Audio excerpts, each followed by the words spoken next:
am the writing on the wall, the whisper in the classroom. Without these things, I am nothing. Never grow old, Michael. The blackest eyes, the devil's eyes. Showtime. Spring the first blood. Spring the first blood. Spring the first blood. Spring the first blood. Spring the first blood. Hey everybody, it's Ryan here with Sinister Scripts Podcast. I'm joined by my co-host. Me, it's David. And Happy New Year. It is New Year's Eve. It and is. We wanted to come together and do a quick episode. It'll be shorter than normal, where we go through our top 10 films of 2024. While we eat pizza dip that Ryan brought over. It's delicious. I am eating pizza dip. It is delicious. It's tasty. So without further ado, if you want to know where to find us, you can find us on TikTok. For now, we're not sure if it's going to get banned, and we'll just have to wait and see what happens there. But Yeah. you can find us on TikTok at Sinister Scripts. You can find us on Instagram at Sinister Scripts. Sorry, TikTok at Sinister Scripts Podcast. There it is. Instagram Sinister Scripts.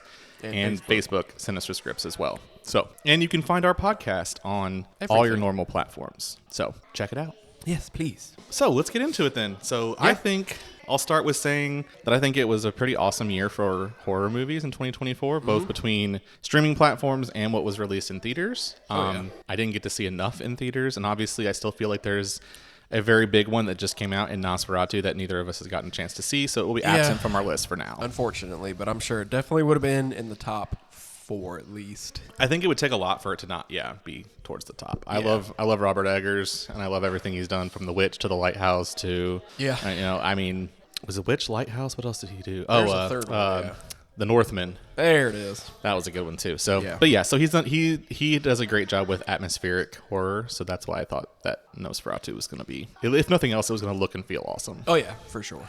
So, all right, well, let's get into the top 10. Jump right into of it. 2024. I'll let you go first with your top 10, and then we'll go. Okay. We'll start at number 10 and work our way to number 1. Yeah, exactly. All right, so my top 10, coming in at 10 is actually a twofer because they're basically the exact same movie, is the First Omen and Immaculate. So the First Omen, I'll just gloss over. It's just basically the prequel to The Omen, and you see, how he comes about, the woman that they use to impregnate and create him. Da-da-da-da-da. If you've seen The Omen, you've probably seen this one too. Not too much difference. Immaculate is about another girl who they, bring into their convent, and they do the opposite. They try to resurrect like a Jesus clone or something like that. Exactly. So you go from one extreme of trying to create the Antichrist to the other movie. They're trying to create like a Jesus clone from like the 9 Inch Nails or the nails from the cross kind of thing. Yeah. And basically they're almost identical. Yep. It's hard to remember which one did what, but One had Sydney Sweeney. yeah, so one had Sydney Sweeney, the other one I don't remember who was in it. So doesn't matter. She's not Sydney Sweeney. exactly. So But yeah. that was my number 10. It was 2 movies. And it was 2 religious horror, which Yeah. is garbage. Yeah, but I mean, I'm a fan. You love The Omen. Though. I like The Omen. That's why I kept it on there, and I felt I had to at least put Immaculate on there as well because it was the exact same movie. And it came out within, I feel like, really close in time I to think each other, within too. a couple months or Yeah. if that. I don't remember so. the release dates, but yeah, exactly. So, okay, fair enough. Number 10 for me is a movie that I never thought would be on my list, let alone never thought I'd watch any of the trilogy, and that's Terrifier 3. Yeah. So, this all started back when I was like, hey, David, go watch Terrifier and let me know if I can, because I'm not a big gore fan. I was Well, like, that was during COVID, right? yeah. I was like, go check this out and let me know if I can watch it. And you were like, ooh, there's a pretty rough scene there in that one. I was like, okay, I'll skip it. Well, then Terrifier 2 came out, and we went to Days of the Dead and, met a lot of the people, and everything, all the rage was Terrifier 2. Yes. And still didn't watch it. And then Terrifier 3 came out, and it was a Christmas time movie, which I really was like, that's fun. Yeah. And then I went to down to Miami to meet Jim from Horror Movies and shit, and they did a private screening of Terrifier 3 with Damien and David Howard Thornton and the cast introducing the movie. And so I was like, well, I guess I'm gonna go watch this then. Yeah. So, and I think it was pretty good. But before I did that, I went back and watched 1 and 2. I was gonna say, did you see the I did. third one and then go back and watch the first two? No, I did watch 1 and 2, and for what it is, you have to understand, you have to go into it knowing that This is like not a movie that is going to be like an Eggers movie where it's going to have beautiful cinematography or beautiful sound design or, you know, all these things. It is a gore movie. It is over the top. It is bloody and it is rough to watch. But I thought that at least in Terrifier 3, they did more trying to start to build some of these backstories and trying to give you some context to what's going on. Right.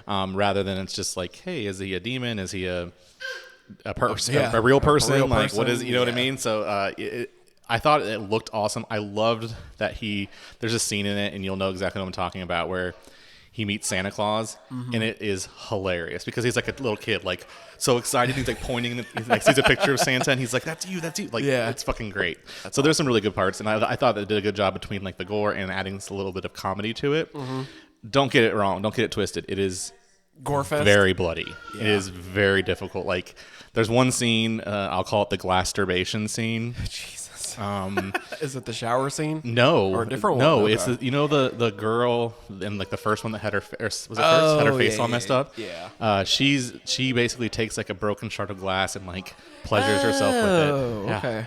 I was like, good lord, like to me that was more uncomfortable than all the dismemberment and everything else. I could see that. Yeah, that's pretty gross. So for me, Terrifier 3, we might get to 10. Terrifier 3 Yeah. comes in at number 10. Alrighty. All right, so at number 9, I went ahead and I've got Werewolves, that movie starring Frank Grillo.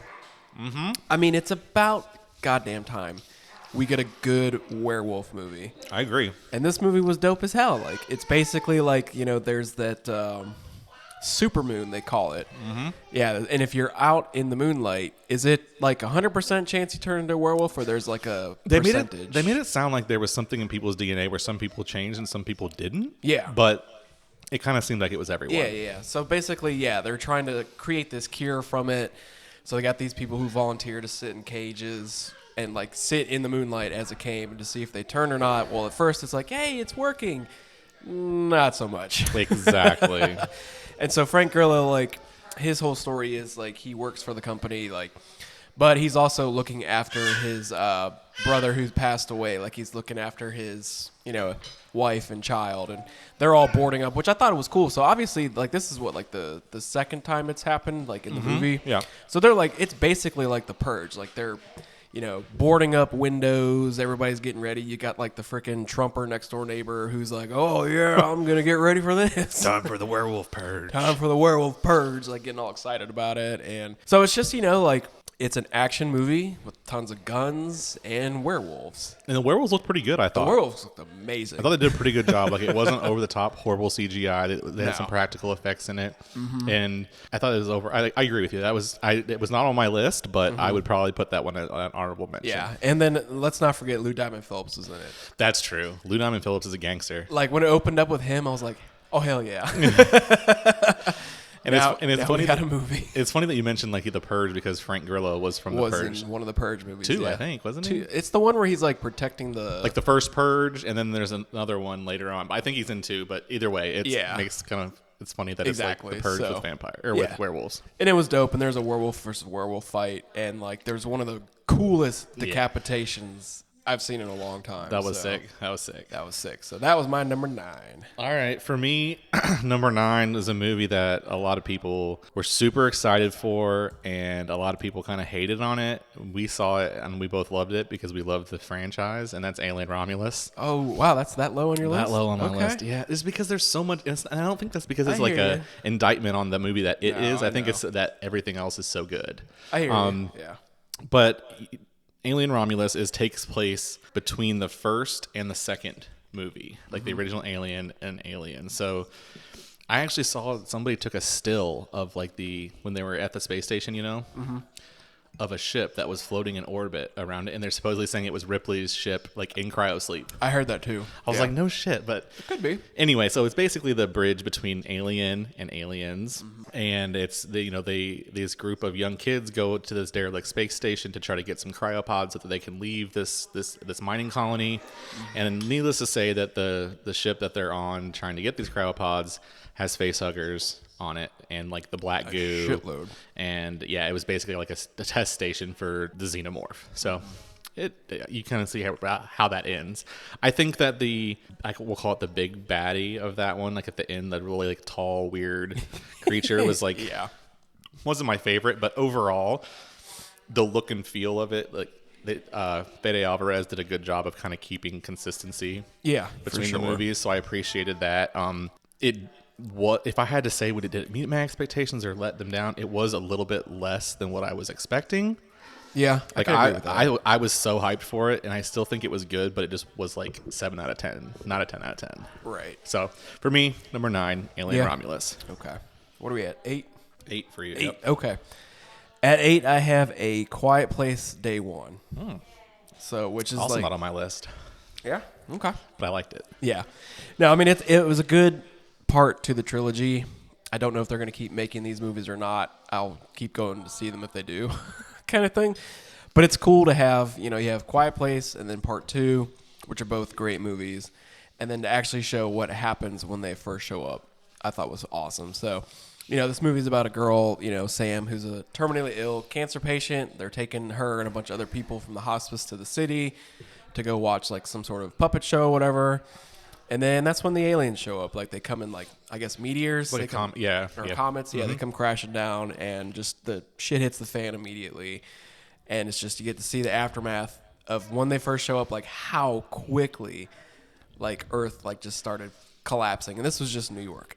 And I think like the story is brilliant because like New York is literally the city that never sleeps. It's always loud. So like the idea that these things landed in the worst possible fucking place, like exactly as far as like being loud, like there was no shortage of noise for them to like attack. Exactly. So, and it's just, it looked great.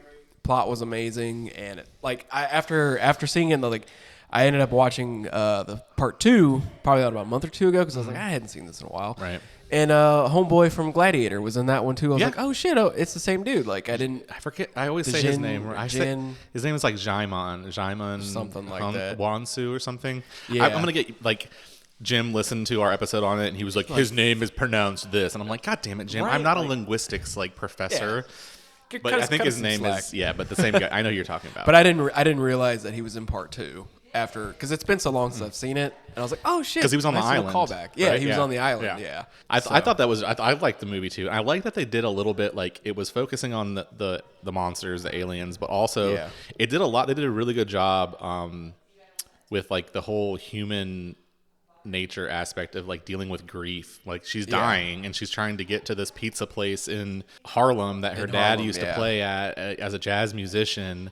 And so I think it did a good job of kind of marrying the two of like her accepting that this is the end for her, but then helping the guy who was, Eddie from Stranger Things, didn't know what the fuck was going on, helping him to live while she was dying was I thought it did a good job of like it's powerful. They did a good job with that. So yeah, and they definitely left a little Easter eggs in there to be not Easter eggs, but like more like hey, like that's pretty cool. Like the whole like cocoon thing or whatever that they had. Right, but we still don't know, and they still don't know. So it's like maybe it'll get explained again. In exactly. Movie, so you never know because we never see like they're not eating the people. Like what's their food source? Like they're just here to kill. Exactly. So it's very interesting. So yeah, okay, that's a good one. That's your number 8 then. That was my number 8. Yeah.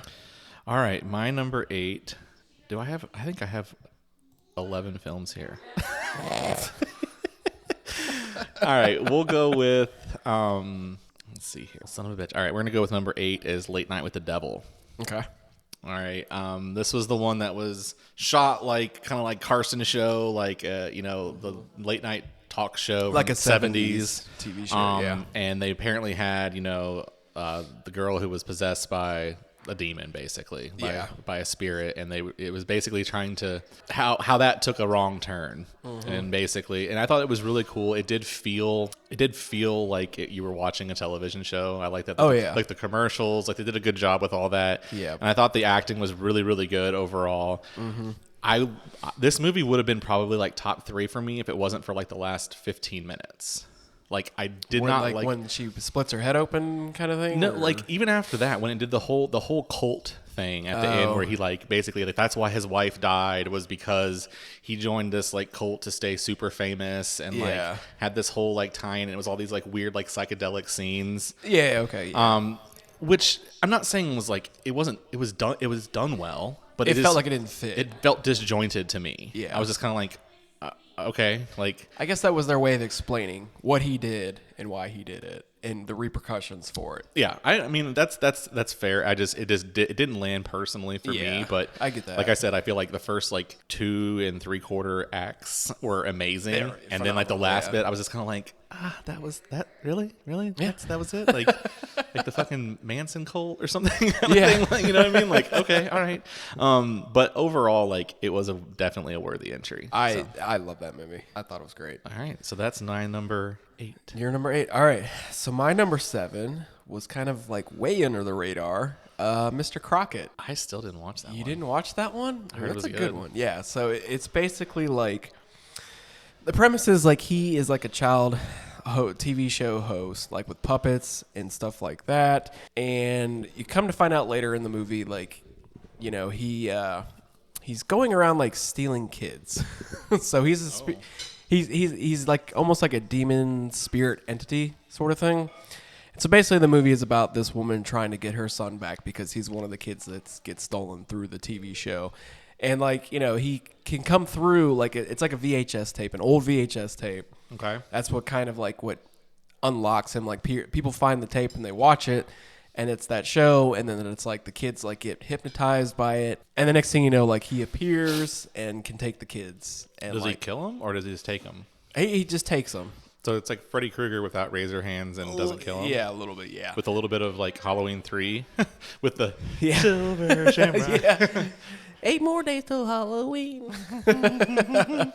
But no, it was really cool, and like the character himself, Mr. Crockett, was awesome. Okay. So All right, yeah, we'll have to go definitely watch that yeah, one. check that one out. Like that one, like I said, like I kind of came across it like months ago. Like somebody did a TikTok video on it, and I was like, oh shit, I want to see that. And kept forgetting, and then I watched it, and I was like, oh hell yeah, dude. So it was definitely worth watching. It was great. Okay, cool. All right. Well, that's not one on my list, not one that I had seen, so I'll have to add it to my list now. Yeah. All right. So what are we at number Number 7 for you. Number 7, I have Exuma. Did you watch that one? I have not. Dude, this one was low key like in my top 3, like early on. Yeah. It's a Korean movie about this shaman that are enlisted by this wealthy real estate developer to identify a mysterious illness for his son. His newborn son is ill. Yeah. And so they uncover this curse to be, it's like a graves call. A vengeful ancestor spirit is basically hunting them. Ooh, So it's okay. kind of like I don't know, to me, like Japanese, Korean, Chinese, like they don't fuck around with ghost shit. No, they're Their very sh- good at it. Their shit is so good. And this one was just, this wasn't like a gore fest. It wasn't like a slasher. None of that. It was literally just terrifying. Right. Just they did it. The cinematography was beautiful. The acting was top notch. It was like the music, everything was. It was almost just made your skin crawl. The whole movie, kind of just kind of like The Ring. You know, just that whole unsettling is the best way I can explain it. But they did a great job with this one. And at the end, I thought it like really delivered. Like at the end, I did not see the end coming. It's definitely in the top as far as like demon curse movies go for this year. So Nice. What was that on? it's on Shudder, I think. Okay. Yeah, you can watch it in the bedroom. Watching the bedroom by myself. So yes, number 7, Exuma. Definitely Exuma. check that one out. Got it. All right. So my number 6, we have the 2024 remake of Salem's Lot. Shit, okay. I did did you see watch that it? one. I liked it. I liked it a Not lot. on my list, but I liked it a lot. Yeah. So it's basically writer Ben Mears returns to his hometown. You know, it's a Stephen King book. Returns to his hometown and to write a book about his childhood. And then also what's going on is the vampire, ships himself to the same town. And so he's got his little, helper guy or whatever helping around. It's him. familiar. Is familiar. And so, yeah, basically the whole town starts getting turned into vampires. Not you, Guillermo. Yeah. You know what that's from? What We Do in the Shadows. I haven't seen it. Dude, it's on Hulu. Yeah, it's and FX show, right? You need to fucking watch it. It is a comedy with these vampires that live in a house together. It is hysterical. Wasn't it? I think I heard it on another podcast, like from a couple years ago, that it was like a pilot. Like it was basically like a short film that they were trying to get turned into a movie. It might have been. And then it got shelved because something else came out, and they're like, "Shit, we can't." And then they ended up turning it into a TV series, I think. It might have, it Something very well like might that. be, but I would definitely check it out. Sorry. Anyway, continue. Anyways. Salem's Lot. Anyways, yes. So him, a couple other characters, some kids and stuff, like they all try to band together to kill the vampire, and it had like a really cool scene, like at an old drive-through. Oh yeah. Where the sun was coming up as there was like shit tons of vampires because they're trying to get there to like I might be mixed up. I think either way they're in a bunch of like trunks of cars. Yeah, they were in the trunks of cars. That's it. They were hiding out or whatever. So and it was just a really cool scene and like it was a very good vampire movie. I thought it looked good too. I thought It looked great. What was the Yeah. name? What was the name of his? Was it Barnaby or something? What was the name of the damn? What's the name of the damn vampire? Kurt Barlow is the vampire. Barlow. That's right. Barnaby would have been cooler. Barnaby. I think Barnaby was the one that. What was the remake they did of with Johnny Depp, where he was the vampire? Where Johnny Depp was a vampire? Dark Shadows. Barnabas Oh. Collins, I think, was his name. I don't think I ever saw that. Yeah. Anyway, there's a lot of knowledge going on, just like mixing me up here. Old Barnaby the Old vampire. Barnabas Collins. But yeah, and of course, like all the people that he turns into vampires are just like kind of like low level people. They're not like on par with him. But they're pretty creepy, like with the eyes Yeah. glowing. Like the one scene where that like dude was upstairs in the house and like it was like floating outside the window or whatever. Like Oh, trying yeah. to like they did a pretty good job. Had a good creepy factor to it. Yeah, and I like vampire movies where they go with the old tropes, like like crosses, Yeah. holy water, like Like, know, can't go the inside unless usual you're shit. invited. Yeah, which they had that in this movie. That was a which big part. dope as fuck. So Exactly. that was my number, whatever I was on 6. Yes. Yep. All right, my turn. Number 6, I have Oddity. Yeah. Yep, that one. This is kind of to me as kind of like a folk horror, and it was basically like this psychiatrist named Ted Timmis and his wife are basically renovating this newly acquired like country house. And one night when she's staying there, she's brutally murdered. And this guy named Olin Boole, who is one of Ted, the psychiatrist's former patients, visited her that night, and they have this entire conversation through this little like slit in the door. Yeah. It's really terrifying. They did a good job of like the filming of that scene. Yes. And he warned her that a stranger was inside of their home. Mm-hmm. She didn't trust it because naturally there's a guy outside telling you someone's in the house. Right. And so he is believed to be the murderer and was later found murdered in his room at the halfway house. Mm-hmm. So 1 year later, Danny, who is the wife that was killed, her twin sister, who is a blind clairvoyant, she's like a psycho medium, Yep. can deal with spirits, is visited by Ted, her sister's ex-husband, widower.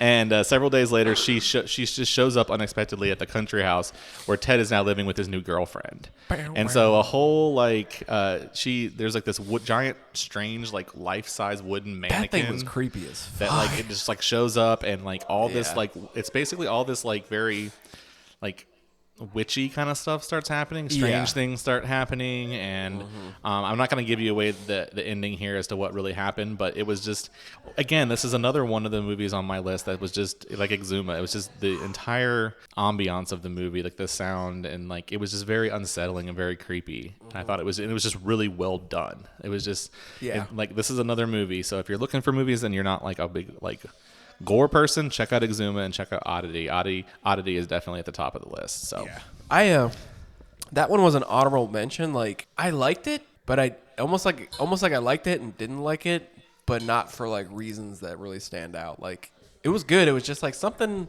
it's not for you. just didn't fall in place for Yeah. me Yeah. for it. But I mean, it was definitely cool, and I thought the wooden mummy doll dude or whatever was Okay, how it kept moving and like yeah, changing it kept positions, moving and she's doing like different stuff. Yeah, and she's and- blind and like tiny, and it's like she's not the one moving. Like it was kind of crazy. It's just creepy. Yeah, just and, creepy. And the whole time I'm like, something's gonna happen with that trap door. Like something's gonna happen with that damn trap door. And so like, yeah, it was a cool little twist with the husband and everything like that. Like that was like, Yeah. oh okay. Yeah, they did a good job with that one for sure. So that's my number 6, Oddity.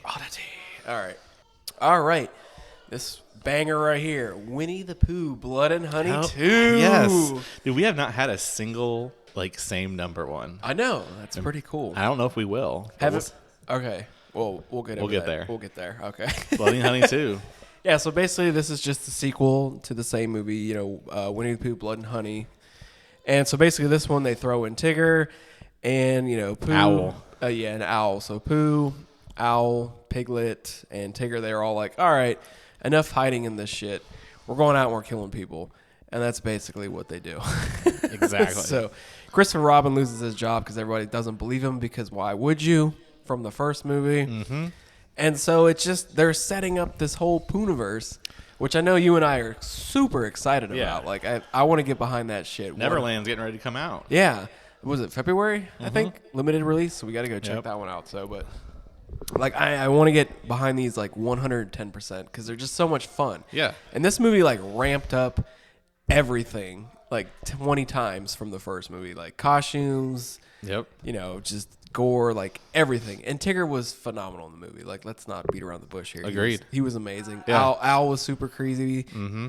And it was just, I mean, I can't say enough about this movie. It was fucking fantastic. I agree. They did a great job with it, and I think that like they finally got some money, and so everything looked better. Yeah. And I mean, yeah, I'll anytime that now that Disney has become like whatever open to whoever wants to use it. Yeah. I'm all about this, and like I said, the Peter Pan's Neverland Nightmare is coming out in February. They're doing a Bambi one. Yeah. Which there was a teaser for that one. What else was there? There's another one. There is a lot. There's a Peter bunch. Pan, right? Peter Pan, Yeah. Bambi. And then they're doing Blood and Honey 3, so. Yeah, which is going to be amazing because, the ending of this one was great. Like, just the way that they, Yeah. like, Piglet gets his head blown off, but then you see him, regenerating. Because of the honey. Because of that honey. That honey got that regenerative properties, baby. Such a fun fucking movie, man. I agree.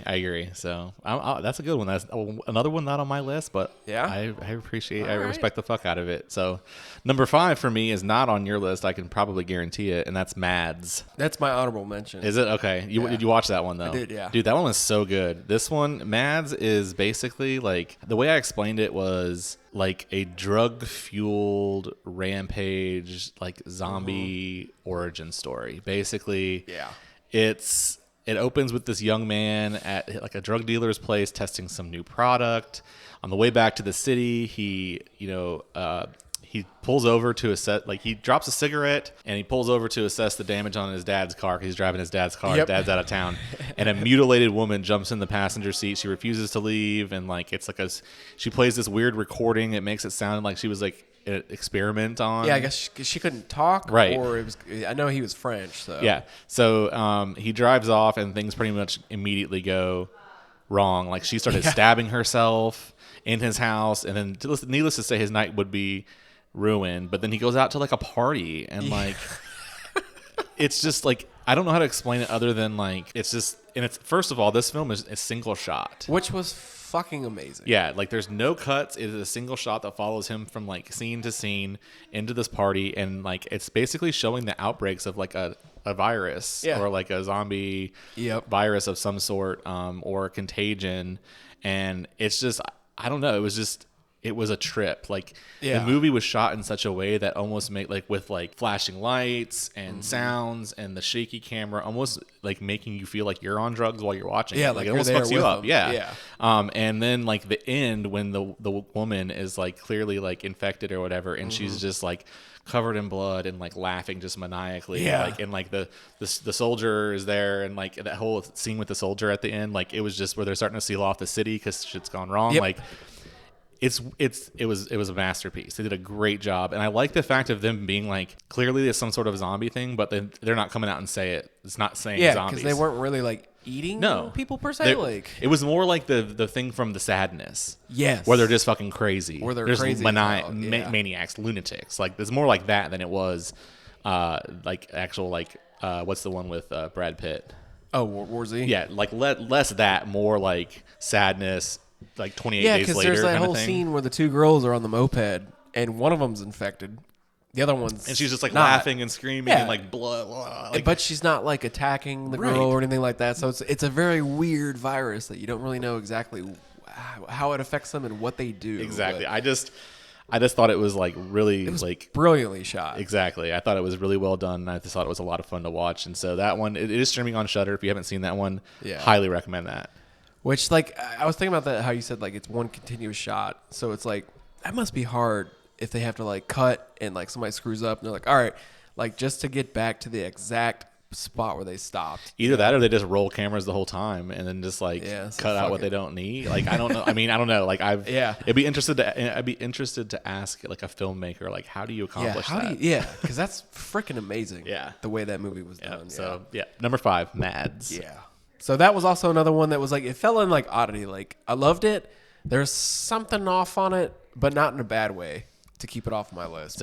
But like, it's not a movie where I'm like, yeah, I'm going to go watch this now again. Like it was dope as shit, but it's not going to be in my wheelhouse. Fair I enough. guess, per se. Fair enough. So All fuck right, what do you got? What do you got? Number 4. Put me on the spotlight.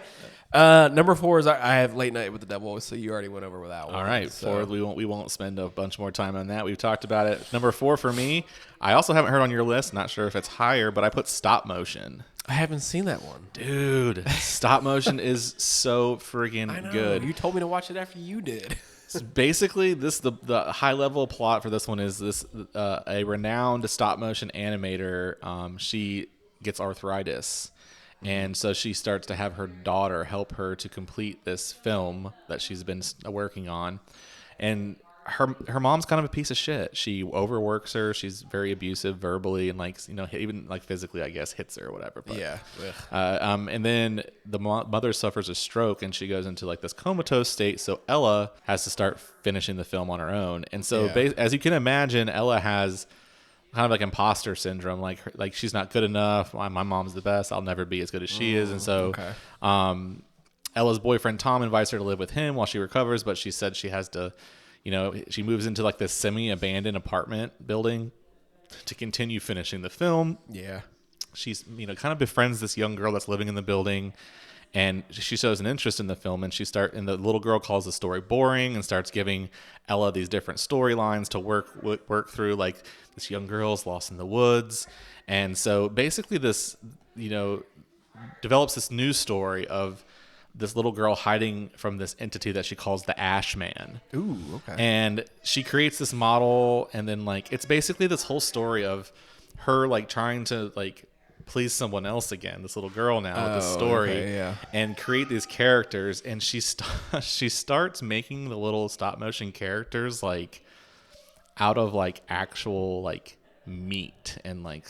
She like really? She gets like a like goes out and like it's like a roadkill and like using like real like it gets very very morbid and like playing with death kind of thing. Right. And then she the little girl demands that at one point that the Ash Man be made with something that bleeds.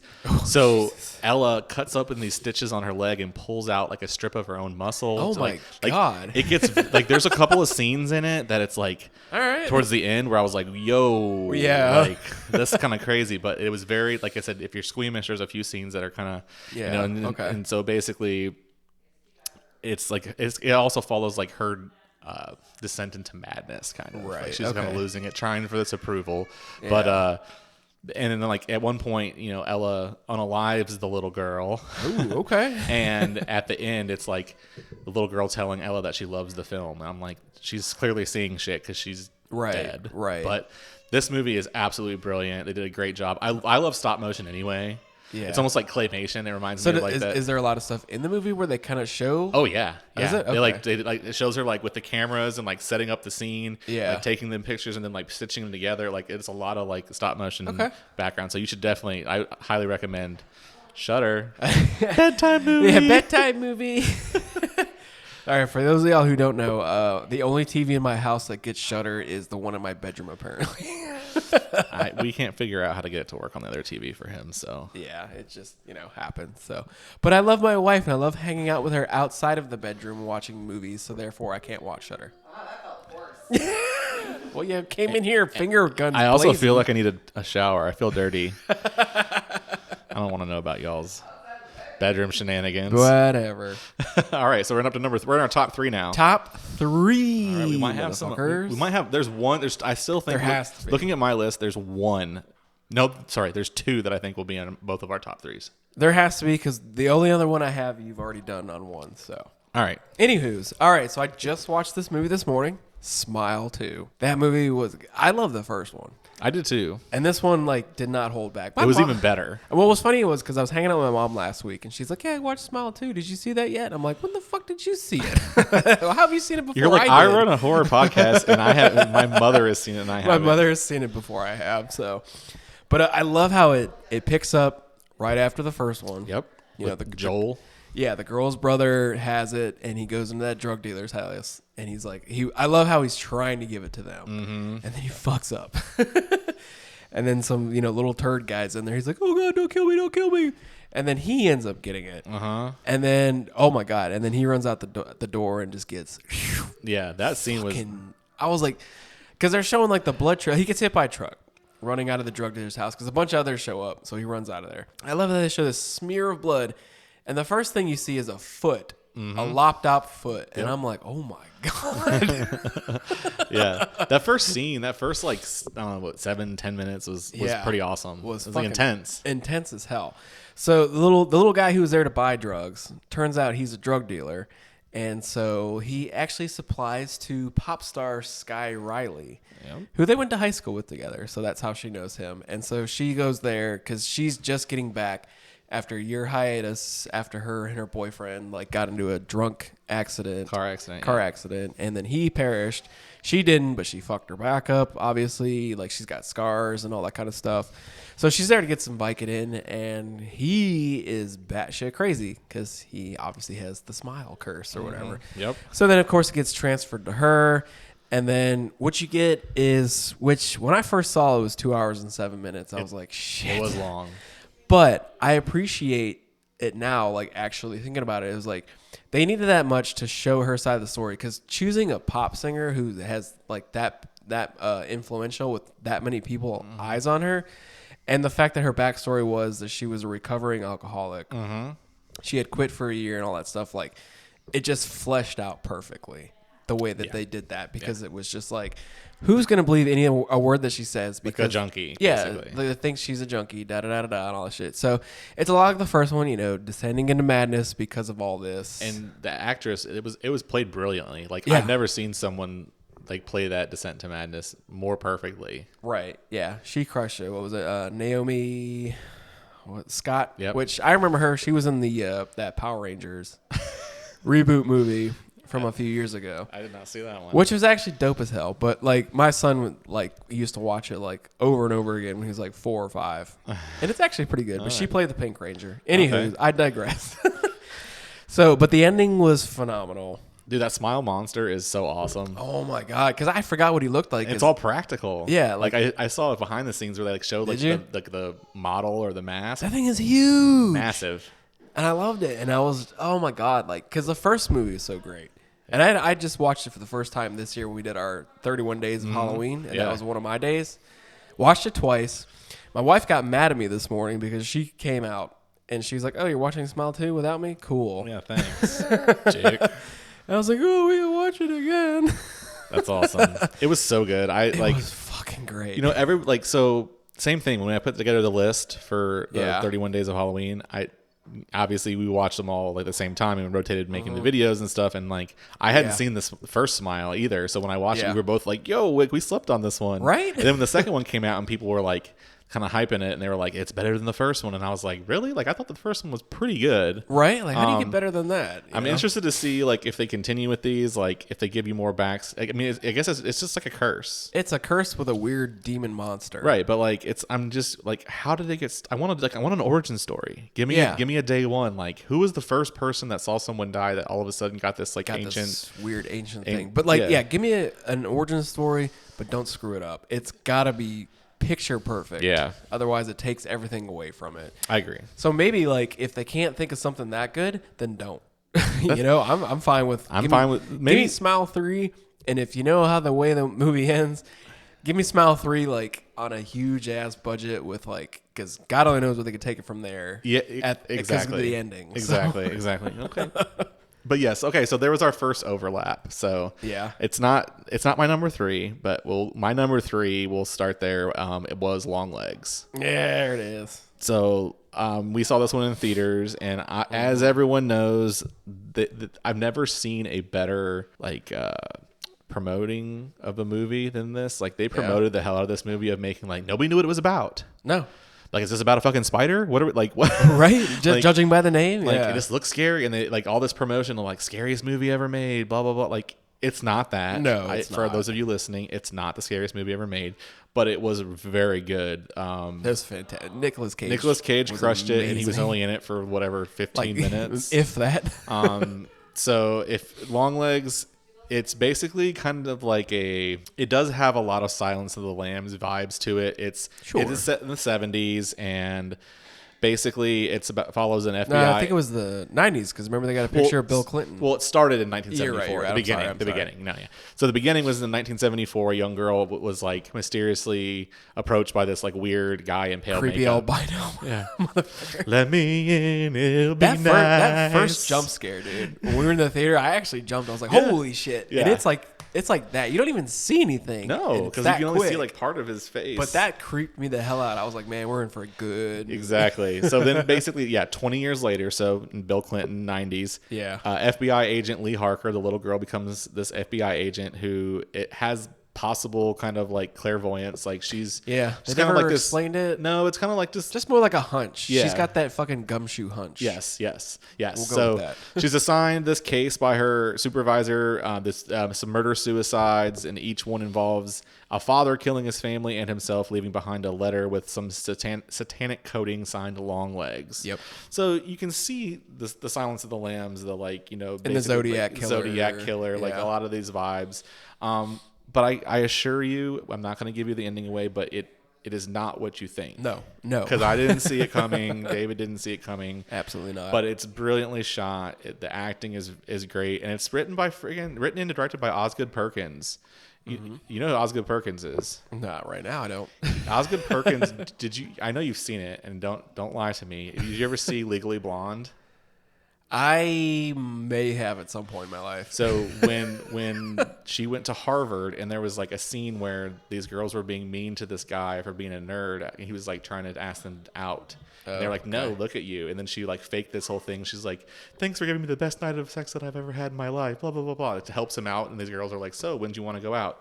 He's that actor. He's Okay. like he was in like freaking rom coms. All right. And ended up directing and, writing fucking A fucking awesome movie. a killer movie. Yeah, Osgood Perkins, man. So Okay. I had no idea who he was, and I don't know what scene you're talking Well, about. so. his first role was in Psycho 2 in 1983, where he was the 12-year-old version of Norman Bates. All right. Well, there. That's a way to start. So maybe, I mean, and then he, like, I'm trying to think of all the stuff he was in. Like, he was in Legally Blonde, Not Another Teen Movie. Oh, that movie I do know. Yeah, he was Dorky David in Not Another Teen Movie.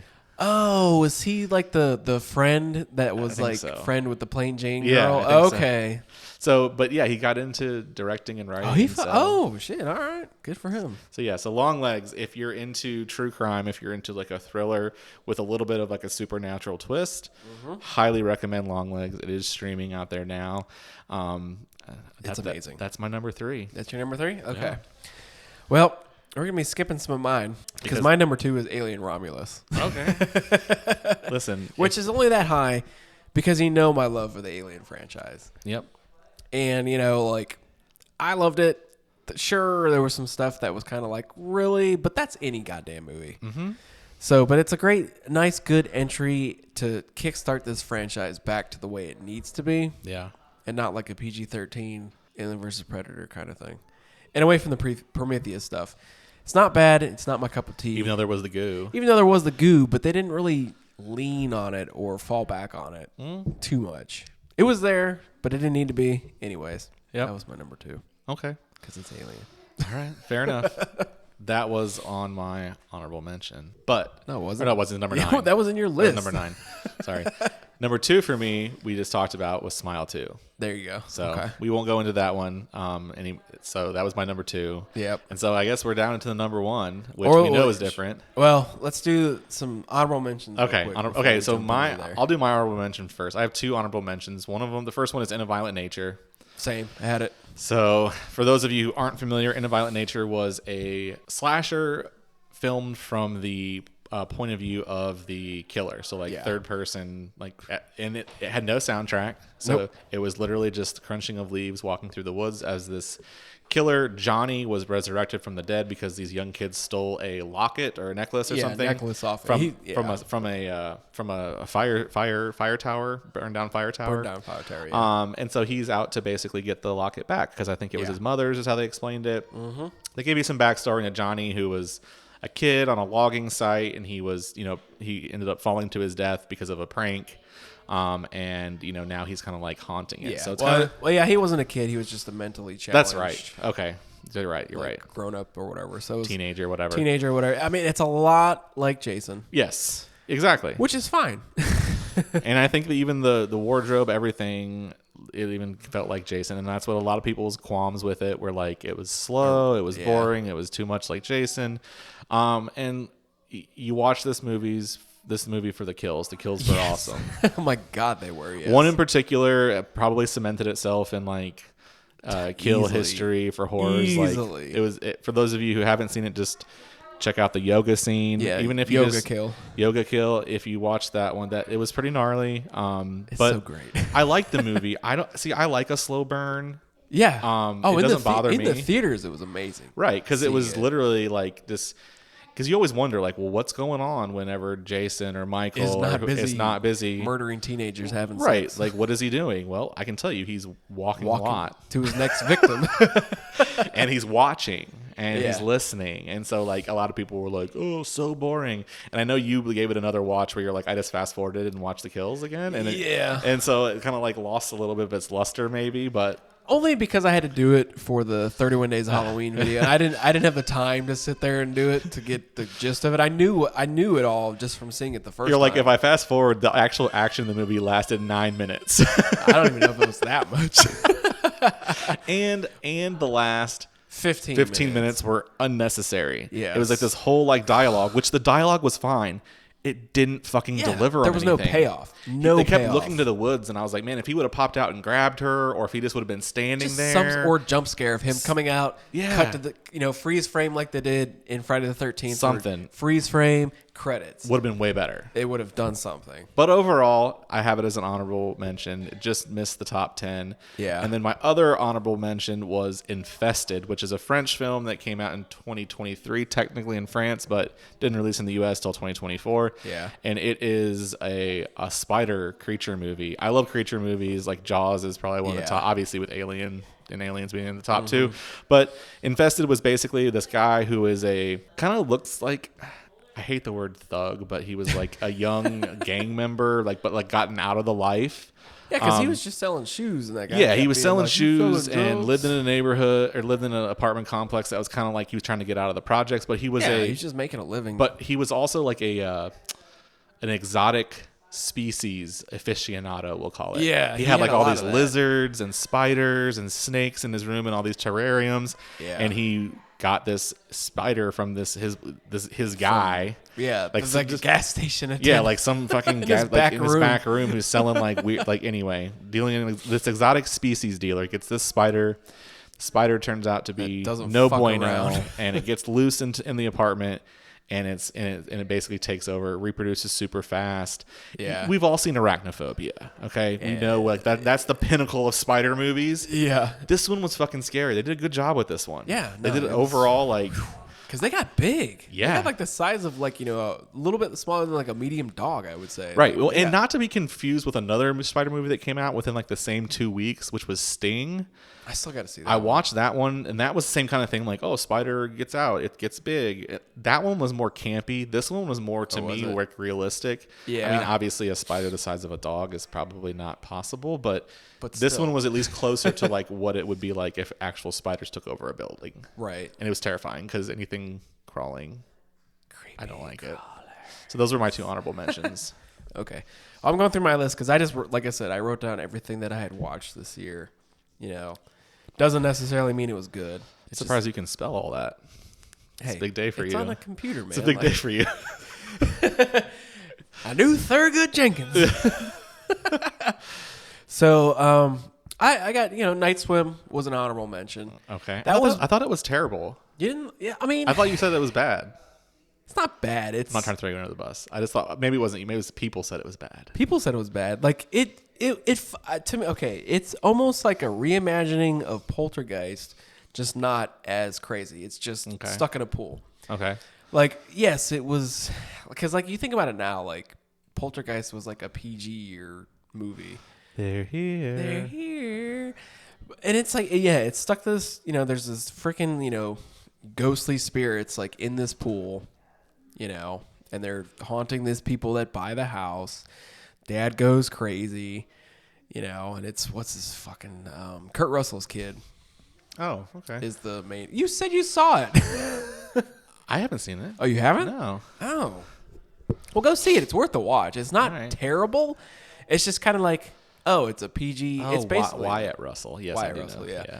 It's basically like a PG-13. Like, it's like a Poltergeist type of movie. That's what you're gonna get from this movie. It wasn't amazing.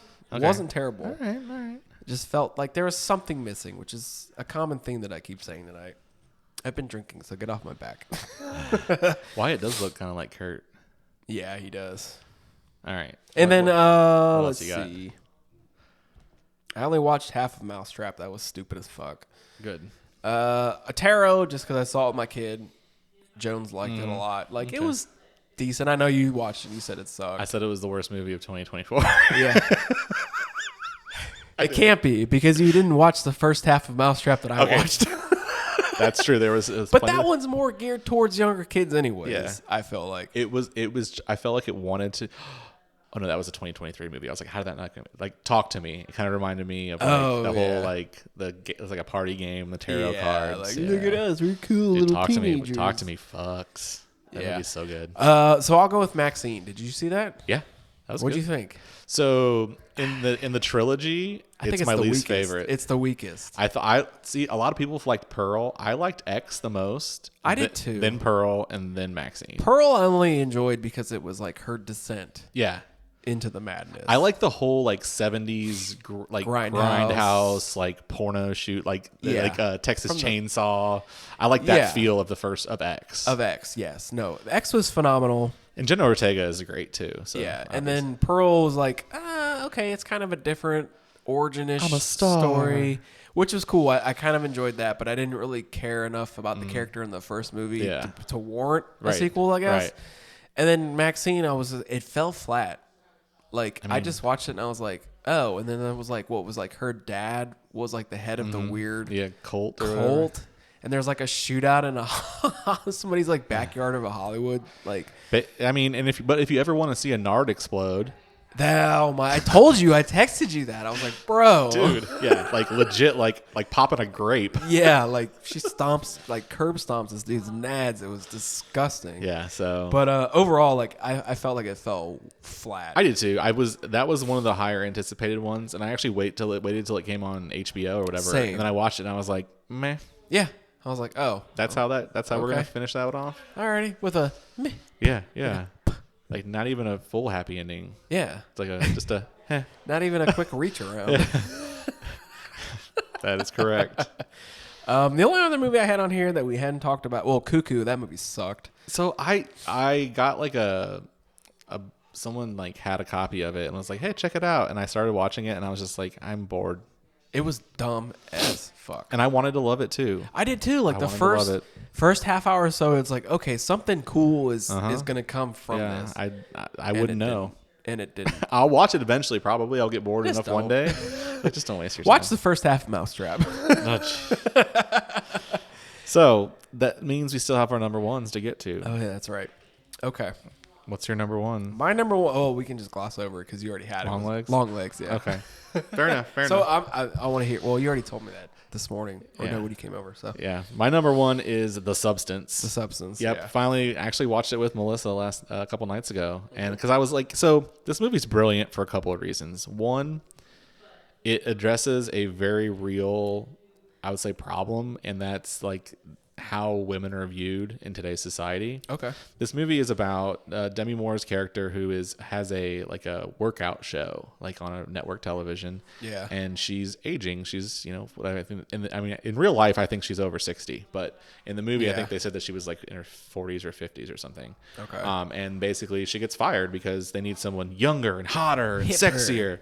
And it's freaking oh my god, what's the guy's name? Does it take place in modern time? Yeah. Okay.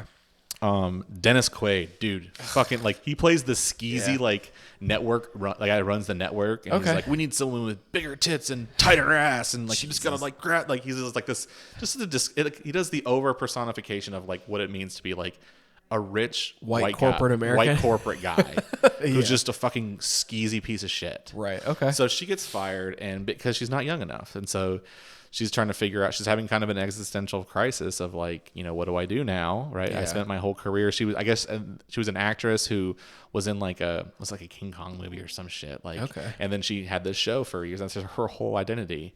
And so this whole movie is based on the idea that she's never going to be like that. Women are never pretty enough. They should always be smiling. Like all these tropes of like the 50s and the 60s. Yeah, but like in modern, like how it still is relevant today.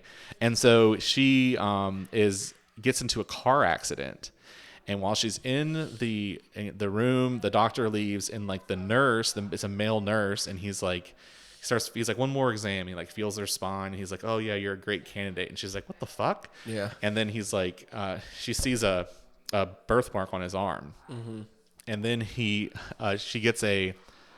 gives him a card, and it has like a logo on it, and like basically it's like call this like number, and it was a thumb drive. Okay. She pops a thumb drive in. Thumb drive is like the new you, and it's like this whole thing about like you want to look younger, sexier, blah blah blah. And it was like, just remember, 7 days in your old body, 7 days in your new, like you are one basically. And so she goes and she gets this substance that you like. I don't know how to explain it. She injects it, and her back splits. And the body horror in this is fucking incredible. I've heard. Her back splits, and out crawls this new younger version of her. And it comes with like these pouches of food where like you like I won't say your corpse because you're not dead, like like the old body, you hook up to this like this food. It's like white goo that feeds them for the 7 days. Meanwhile, she sticks this big ass needle in her back and pulls out this stuff, because every day you have to first you activate, which is like starts the whole thing, and then the other thing is you have to give yourself daily injections, stabilizer, to stabilize the new body from basically melting down, breaking down. Yeah.